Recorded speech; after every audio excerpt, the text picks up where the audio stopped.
नमस्कार, मी उज्ज्वला सर्वांचं स्वागत करते। आज आपण आंबट तिखट असं चटपटीत खाण्यासाठी जेवणासंगती तोंडी लावायला मिरची बनवतोय आपण।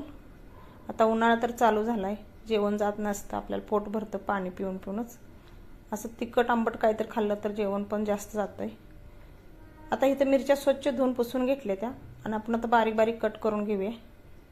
मी जास्त पण बारीक केलं नाही, एक मिरचीचे 3 भाग असं तुकडे केले तर मधून काप करून घ्यायचं। आणि मिरचीची मी देठ नाही जास्त काढली, थोडी थोडी काढली ती। मिरचीच्या देठात पण टेस्ट असते। इथे 100 ग्रॅम मी पोपटी कलरची मिरची घेतली। मिरची जास्त तिखट नसते आणि चवीला छान असते बघा। ही तुम्ही एक भाकरी खायचे 2 भाकरी खा चला, तुम्ही डाळ भातासंग पण तोंडी लावू शकताय। ही मिरची आपलं अशा पद्धतीने मी सर्व मिरच्या चिरून घेतल्या त्या बघा। आता कढई ठेवली, कढईमध्ये आपण 2 चमचे तेल घालूया।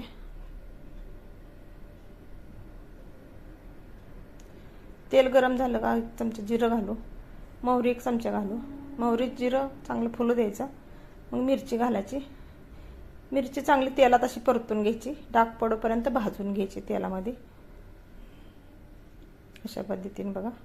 आणि काळ्या कढईत केलेली मिरची छान लागतो चवीला पण, आणि काळ्या कढईत आपला लोह पण आपल्या शरीरात जातो। म्हणजे 8-15 दिवसातनं कधी तर तुम्ही काळ्याच्या कढईत किंवा तव्यात करून खायची भाजी ही छान होती। तर मिरचीला आता डाग पडलेत आपल्या, तुम्ही बघू शकताय सर्व मिरचीला आपले डाग पडलेत। 1 चमचा धना पावडर घाले, अर्धा चमचा जिरा पावडर घाले, किंचित हळद घाले, दाण्याचं कूट घालूया आपण। 1 चमचा दाण्याचं कूट घातलं आणि चवीपुरतं मीठ घातले। यात जास्त काय घालायची पण गरज नाही।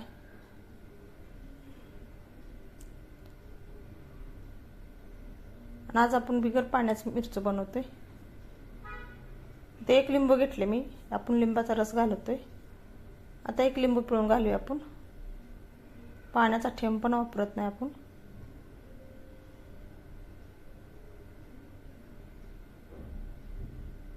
बिगर पाण्याचा मिरची आपण करतोय।